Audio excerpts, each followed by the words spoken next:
මේ ඇත්තම කියන්නේ. එක හාමුදුරුවරු දෙක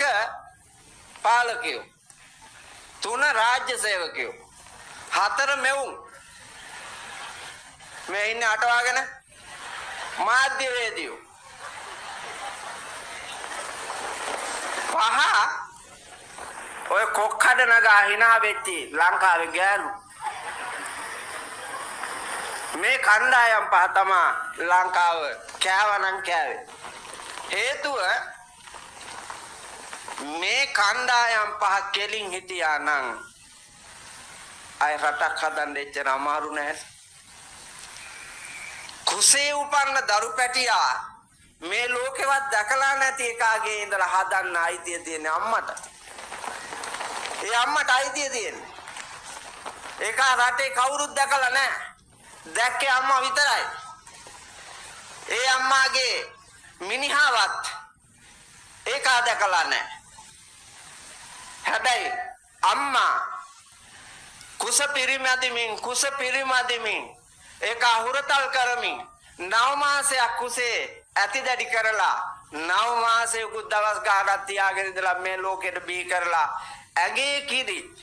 ලේ කිරි කරලා දීලා මේ ලෝකේ මුල්ම පුබ්බාචාරිය උතුම්ම ගුරුවරියය නොපෙනෙන දෙවියන් වැන්දේ ඇයි ඔබ නිවසේ දෙවියන් අම්මා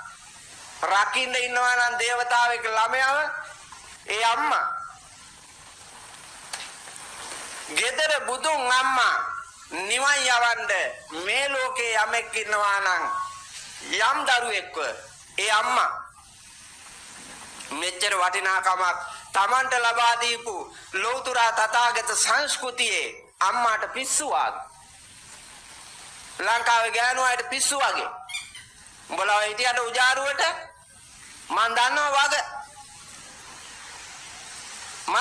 වගේ මේ අලුත් පහේ ගෑනුනා ජනාධිපතිතුමනේ අධ්‍යාපනයක් කියලා එකක් තියෙන එක ඒක මහා වල් වැදිච්ච එකක් නේ ඈ ගෑණි ඉස්කෝලේ යන්නේ අම්මා ඉස්කෝලේ යන්නේ තාත්තා ඉස්කෝලේ යන්නේ අර කහල්ලේ ඉන්නවා කොල්ලෙක් එකක් කිරි අරන් ජීවත් වෙන්නේ මං ඒකට 21000ක කිරි හරක් කරන් දුන්නා 1,85,00,000ක කිරි හරක් කරන් දීලා තියෙනවා ජනාධිපතිතුමා මේ ප්‍රාදේශීය ලේකම් කොට්ටාසෙන මං කිරි උගුරක් බිව්වේ නැහැ